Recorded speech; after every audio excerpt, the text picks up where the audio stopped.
Everyone, स्वागत है आप सभी का। तो आज की इस वीडियो में हम पार्ट नंबर 2 लेकर आए हैं, जो कि फर्स्ट चैप्टर का सिंधु घाटी सभ्यता का एमसीक्यू कराने वाले हैं। ठीक है, और हमने चैप्टर पूरा ख़त्म कर दिया है। और अगर जिन लोगों ने नहीं देखा है तो प्ले लिस्ट बन चुकी है, आप लोग वहां पे जा करके मेरा चैनल पे क्लिक कीजिएगा, बहुत सारी वीडियो आपको मिलेगी और प्ले लिस्ट जा करके आप लोग चेक कर सकते हैं। ठीक है, वहाँ से देख सकते हैं। ठीक है, तो जल्दी से हम इसके भी हमसे जो इम्पोर्टेंट एमसीक्यू हैं उनसे हम देख लेते हैं, जो कि आपके सीयूटी बीए और जो भी इम्पोर्टेंट और एंट्रेंस होते हैं। ठीक है, क्लास 9th हो 11th हो आर्ट कॉमर्स का, उसी लिए बहुत ज़्यादा ज़रूरी है। तो फर्स्ट हमारा जो एमसीक्यू क्वेश्चन है, यहाँ पे ध्यान से पढ़िएगा। जिस काल में मनुष्य के जीवन के विषय में कोई लिखित साक्ष्य प्राप्त नहीं होता है, उसे हम यानी कि उस काल को हम क्या कहते हैं। ठीक है, तो बहुत ज़्यादा बार बार क्वेश्चन पूछा जाने वाला क्वेश्चन यही है। ठीक है, और यह क्वेश्चन मैंने पढ़ा रखा है फर्स्ट चैप्टर में। जो चैप्टर है इसका पिछला चैप्टर ध्यान से पढ़िएगा, सारे क्वेश्चन आप एक एक क्वेश्चन कर पाओगे। ठीक है, मैंने पढ़ा दिया है और इसकी प्लेलिस्ट भी बनी हुई है, आप जा करके देख लीजिए। तो जिस काल में मनुष्य के जीवन के विषय में कोई लिखित साक्ष्य नहीं प्राप्त होता है, उस काल को हम कहते हैं प्रागैतिहासिक काल। ठीक है, ऑप्शन नंबर एकदम करेक्ट हो जाएगा। दूसरा क्वेश्चन जो है, किस काल को आखेटक व खाद्य संग्राहक काल भी कहा जाता है। ठीक है, खाद्य संग्राहक काल भी कहा जाता है। तो याद रखिएगा, इस क्वेश्चन का आंसर आपको बहुत आसानी से मिल सकता है। और इसका जो मैंने पढ़ा रखा है, आप लोग अगर जाइए और इसे अच्छे से कर पाएंगे, मैं आशा करता हूँ। अगर एक बार वीडियो को देख लेते हैं, अच्छे से समझ सकते हैं, तो पूरे एमसीक्यू जितने भी इंपॉर्टेंट क्वेश्चन बनते हैं आप लोग आसानी से कर पाएंगे। तो किस काल को आखेटक व खाद्य का संग्राहक काल भी कहा जाता है, तो ये कहा जाता है पुरापाषाण काल को। ठीक है, किसको कहा जाता है? पुरापाषाण काल को कहा जाता है। ऑप्शन नंबर एकदम करेक्ट हो जाएगा। तीसरा क्वेश्चन है, छोटे औजार माइक्रोक्लोवित किस काल से संबंधित है। तो छोटे जो औजार हैं या मध्य पाषाण काल, जो कोई भी औजार है, ठीक है, हथियार है, वह मध्य पाषाण काल में बनाया गया था। यानी कि करेक्ट ऑप्शन जो आपका ऑप्शन नंबर बी सही हो जाता है। निम्न में से किस मध्य पाषाणकालीन स्थल से पशुपालन के प्राचीन साक्ष्य प्राप्त हुए हैं। याद रखिएगा, मैंने बताया कि आदमगढ़ और प्रतापगढ़। ठीक है, चार, यानी कि जो आदमगढ़, प्रतापगढ़ और बागौर हैं, ठीक है, इन सभी से साक्ष्य प्राप्त होते हैं। यानी कि ऑप्शन नंबर डी एकदम करेक्ट हो जाता है। ठीक है, सॉरी, आदमगढ़ बागौर से नहीं, ठीक है, बागौर से नहीं है शायद, हाँ, प्रतापगढ़ से नहीं, बागौर और आदमगढ़ से हैं। ठीक है, पहला और दूसरा एकदम करेक्ट हो जाता है, यानी कि ऑप्शन नंबर डी, ये और भी दोनों हो जाएगा।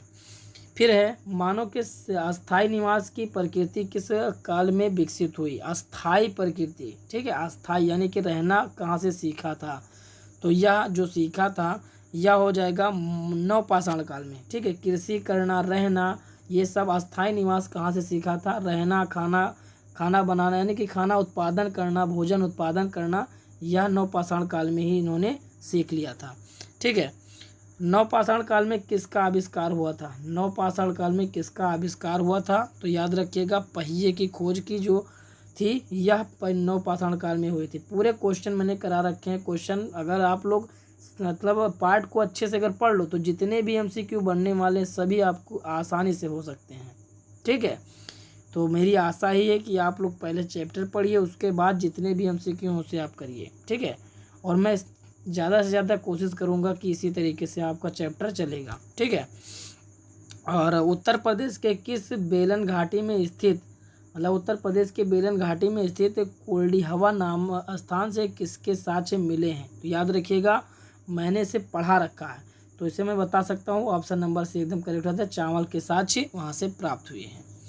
ठीक है, और यहाँ से देख सकते हैं कि मानव द्वारा प्रथम पालतू पशु किसे बनाया गया था। तो ये ऑप्शन बहुत ज़्यादा मोस्ट इम्पोर्टेंट, बार बार पूछा जाने वाला क्वेश्चन है। तो मानव द्वारा प्रथम पालतू पशु कौन था, तो यह कुत्ता था। ठीक है, कौन सा था? कुत्ता। सिंधु सभ्यता संबंधित है, तो सिंधु सभ्यता जो मतलब सिंधु सभ्यता है यह किस युग से संबंधित है। तो प्रागैतिहासिक, आद्य ऐतिहासिक, ऐतिहासिक और उत्तर ऐतिहासिक काल। तो आप लोग इसे बता सकते हैं किस काल से, तो आद्य ऐतिहासिक युग से संबंधित है। ऑप्शन नंबर एकदम भी करेक्ट हो जाएगा। अगला क्वेश्चन है, हड़प्पा संस्कृति की जानकारी का मुख्य स्रोत क्या है। तो हड़प्पा संस्कृति का मुख्य जानकारी का स्रोत जो है, चलिए ऑप्शन देख लेते हैं। शिलालेख, बिल्कुल शिलालेख के द्वारा हड़प्पा सभ्यता जो पता चलता है। पक्की मिट्टी की मोहरों पर अंकित लेख, ये भी चलता है। पुरातत्व खुदाई यानी कि खुदाई के द्वारा भी हमें हड़प्पा सभ्यता से संबंधित जानकारी प्राप्त होती है, यानी कि ऑप्शन नंबर डी सही हो जाता है। उपरोक्त सभी से हमें इनकी जानकारी प्राप्त होती है। हड़प्पा स्थल की खुदाई 1921 में किसके नेतृत्व में की गई थी? किसके नेतृत्व में की गई थी इसकी खुदाई? 1921 में। मैंने बताया था जब हड़प्पा सभ्यता मतलब पॉइंट शुरू किया था तो राखलदार मतलब दयानंद सरस्वती ने बताया था। ठीक है, 1921 में दयाराम साहनी ने हड़प्पा सभ्यता की खोज की थी, यानी कि उसकी खुदाई स्टार्ट की थी। हड़प्पा सभ्यता कहाँ कहाँ विस्तृत है? ठीक है, यहाँ मतलब हड़प्पा सभ्यता का जो विस्तार रूप है कहाँ कहाँ है, तो ये ऑप्शन नंबर डी एकदम करेक्ट हो जाएगा। पंजाब, हरियाणा, राजस्थान, गुजरात, उत्तर प्रदेश, सिंधु व बलूचिस्तान। ठीक है, यानी कि भारत में 4-5 राज्य हैं वहाँ पर है, और पाकिस्तान और बलूचिस्तान, ठीक है, अफगानिस्तान तक कुछ फैला हुआ है। मोहनजोदड़ो का अर्थ क्या है? तो मोहनजोदड़ो का अर्थ होता है मृतकों का टीला। क्या होता है अर्थ? मृतकों का टीला। नेक्स्ट जो क्वेश्चन है, मोहनजोदड़ो से प्राप्त मोहर पर किसी की मूर्ति उत्कीर्ण है? तो यह पशुपति किसकी उत्कीर्ण है? तो पशुपति शिव की उत्कीर्ण। ऑप्शन नंबर बी करेक्ट हो जाएगा।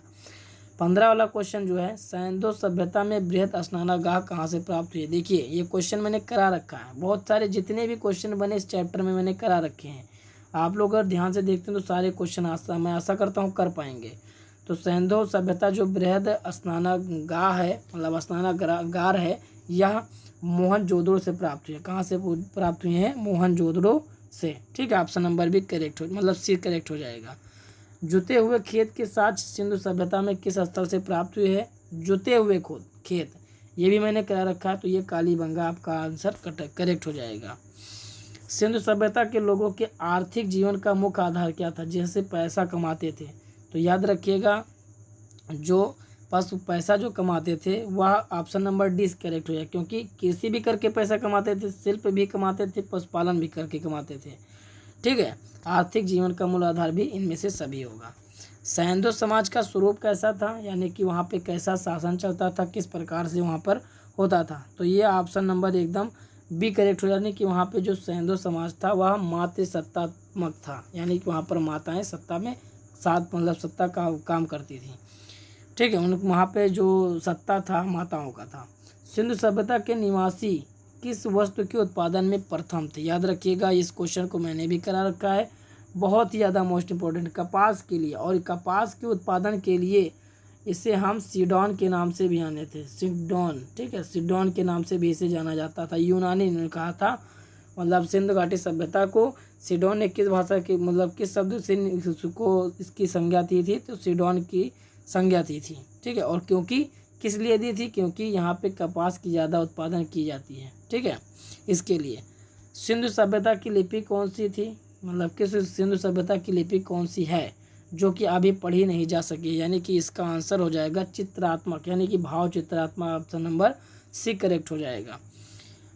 21 का क्वेश्चन है, यानी कि किस निम्न में से कौन सा कारण हड़प्पा सभ्यता के पतन के लिए उत्तरदायी है? तो यह बिल्कुल करेक्ट ऑप्शन हो जाएगा। मैंने बताया था जिसमें जो सबसे ज़्यादा प्रेफर किया जाता है ये जलवायु परिवर्तन को किया जाता है। ठीक है, अगला क्वेश्चन है, आर्य लोग भारत में कहाँ से आए थे? तो आर्य लोग जो थे आए थे यह मध्य एशिया से आए थे। ठीक है, मध्य एशिया से। कुछ लोगों का कहना है जैसे आर्य आए कहाँ से, तो इसमें 2-3 मत है, 2 मत है, एक है देसी और एक है विदेशी मत। तो देसी में है जैसे बाल गंगाधर तिलक और एक और हैं, याद नहीं है। तो बाल गंगाधर तिलक कह रहे हैं कि ये सब आर्कटिक से आए हैं। ठीक है, मतलब आर्कटिका से आए हैं। और जो विदेशी है इसमें वैज्ञानिकों ने यानी कि खोजकर्ताओं ने अपना मत दिया है।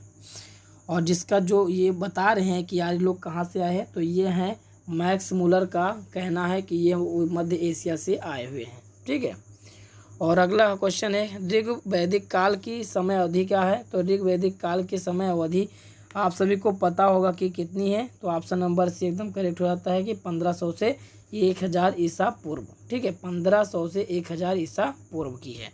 ऋग वैदिक काल की जानकारी का प्रमुख स्रोत क्या है? ऋग वैदिक काल की जानकारी का प्रमुख स्रोत क्या है? तो ऋग वेद हो जाएगा। ऑप्शन क्या हो जाएगा? ऋग वेद करेक्ट। ऋग वैदिक कार्य मतलब ऋग वैदिक आर्यों ने जिस क्षेत्र का निर्माण किया उसे क्या कहा जाता है? ठीक है। जैसे ऋग्वैदिक काल के जो आर्य थे उस जिस क्षेत्र को निर्माण करते थे, यानी कि जिस क्षेत्र का रहना सहना कर लेते थे, ठीक है, उस स्थान को क्या कहते थे? तो यह सप्त सिंधु प्रदेश कहते थे, ठीक है। बहुत ज़्यादा मोस्ट इंपोर्टेंट क्वेश्चन है। झेलम नदी का आधुनिक नाम क्या है? झेलम नदी का, ठीक है, आस्किनी, क्या है? आस्किनी, ठीक है। 26 का शायद सॉरी विपस्ता हो जाएगा, वितस्ता, ऑप्शन नंबर की बी करेक्ट हो जाएगा। यह चेनाब का है, सॉरी जो आस्किनी है यह चेनाब नदी का मतलब पुराना नाम, प्राचीन नाम जो है यह आस्किनी है। और विपाशा जो है यह ब्यास का नाम है, और वितस्ता जो है यह मतलब झेलम नदी का नाम है। ऋग्वैदिक काल के प्रमुख देवता कौन थे? ऋग्वैदिक काल के जो प्रमुख देवता थे यह इंद्र थे। कौन थे? इंद्र थे। सोम देवता जो थे, यानी कि सोम किसके देवता माने जाते थे? वनस्पति, अग्नि, पोषण और वायु, ठीक है। तो इसका जो आंसर होगा यह वनस्पति के देवता माने जाते थे। अगला क्वेश्चन अगर हम देखें तो उत्तर वैदिक काल की समय अवधि क्या है? ठीक है, उत्तर वैदिक काल की समय अवधि क्या है? तो 1000 ईसा मतलब 1000 से 600 ईस्वी तक ईसा पूर्व मानी जाती है, ठीक है। 1000 से 600 हजार मतलब 600 ईसा पूर्व मानी जाती है। गोत्र व्यवस्था कब प्रचलन में आई? ये भी क्वेश्चन मैंने करा रखा है। तो गोत्र जो व्यवस्था थी यह उत्तर वैदिक काल में प्रचलन में आई थी। ऑप्शन नंबर भी करेक्ट हो जाएगा। ऋग्वैदिक काल में मंडलों की संख्या कितनी है? तो ये भी बहुत ही ज़्यादा मोस्ट इंपॉर्टेंट है। इसकी जो संख्या थी यह 10 है। ऋग्वेद के किस मंडल में गायत्री मंत्र का उल्लेख किया गया है? तो यह मतलब किस मंडल में उल्लेख किया गया है, ठीक है, ये बताना है। तो इसका आंसर हो जाएगा तृतीय वेद, ठीक है। तृतीय मंडल में गायत्री मंत्र का उल्लेख किया गया। ऑप्शन नंबर सी करेक्ट हो जाएगा। निम्न में से किस देव मतलब वेद को संगीत का जनक कहा जाता है? ठीक है, मैंने बताया था जो क्या कहते हैं साम वेद, ठीक है। साम वेद जो है उनमें गान का अध्ययन किया गया, तो यानी कि ऑप्शन नंबर सी करेक्ट हो जाएगा। साम वेद को संगीत का जनक कहा जाता है। सत्यमेव जयते कहाँ से लिया गया है? बहुत ज़्यादा मोस्ट इंपोर्टेंट के 2015 में पूछा गया था, यानी कि ये 2015 में यह किताबें थी उसके पेपर में पूछा गया था। तो 2 मुंडको उपनिषद से सत्यमेव जयते जो है यह मुंडको उपनिषद से लिया गया है। ऑप्शन नंबर मतलब क्वेश्चन नंबर 35 है, निम्न में से कौन वेदांग नहीं है? ठीक है, वेदांग नहीं है। तो ये शायद हो सकता है आपका क्वेश्चन। आप लोग इसको कमेंट करके बताइए कितने क्वेश्चन, मतलब कि इसका आंसर हमारे हिसाब से होगा ऑप्शन नंबर डी दर्शन, ठीक है। ऑप्शन नंबर डी एकदम करेक्ट होगा, क्योंकि दर्शन जो है इसमें वेदांग में नहीं आता है। मैंने बताया है कि इसमें वेदांग में कितने कितने कौन कौन आते हैं, तो वहाँ पे देख करके आप बताइए।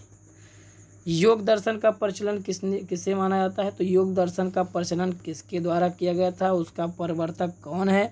तो इसका आंसर हो जाएगा पतंजलि। क्या हो जाएगा? पतंजलि इसका आंसर हो जाएगा। सर्वाधिक प्राचीन पुराण कौन सा है? सबसे पुराना प्राचीन पुराण कौन सा है? तो यह मत्स्य पुराण है। कौन सा है? मत्स्य पुराण। ये भी क्वेश्चन मैंने करा रखा है। अगला क्वेश्चन अगर हम बात करें तो यहाँ पे लिखा हुआ है कि निम्न में से किस विवाह प्रणाली के अंतर्गत कन्या के पिता द्वारा एक गाय या एक जोड़ी बैल लेकर अपनी पुत्री का विवाह किया जाता था? तो ये हो जाता है आपका, ये होता है गंधर्व विवाह शायद होता है। 8 का सिगंधर्व नहीं, आर्ष होता है, आर्ष विवाह होता है। Option number D C correct हो जाता है, आर्ष विवाह। और मैंने आपको बताया कि विवाह जो थे वो 8 प्रकार के होते थे, जो कि 4 माने जाते हैं और 4 नहीं माने जाते हैं, ठीक है। वैदिक साहित्यों में संस्कारों की संख्या, ये क्वेश्चन सबसे लास्ट में करा और सबसे लास्ट में ही आया हुआ है, जो है जो वैदिक काल है उसमें संस्कारों की संख्या कितनी है? तो यह 16 है, ठीक है। 16 देखिए ऑप्शन में सी एकदम करेक्ट हो जाएगा। वैदिक साहित्य में संस्कारों की संख्या 16।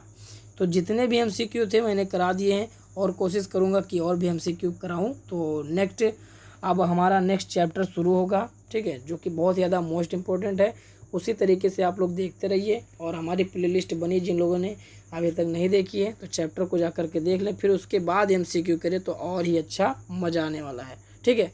तो जिन लोगों ने अभी तक चैनल को सब्सक्राइब नहीं किया, चैनल को सब्सक्राइब कर लें। और इस तरीके से मैं CUT या BA ऑनर मतलब 11th ऑनर्स एंड आर्ट्स का तैयारी कराता रहूँगा यूनिवर्सिटी का। तो आप लोग जल्दी से तैयारी करते रहिए। और COT वालों के लिए एकदम खास कर है, BA COT वालों के लिए, चाहे जो भी एंट्रेंस देने वाले हो, चाहे BHU जामिया कुछ भी हो, BA का देने वाले, तो यहाँ से क्वेश्चन 100% आने वाले ही आने वाले हैं। तो मिलते हैं नेक्स्ट वीडियो के साथ, नेक्स्ट चैप्टर के साथ। तब तक आप लोग तैयारी करते रहिए। ठीक है, थैंक यू।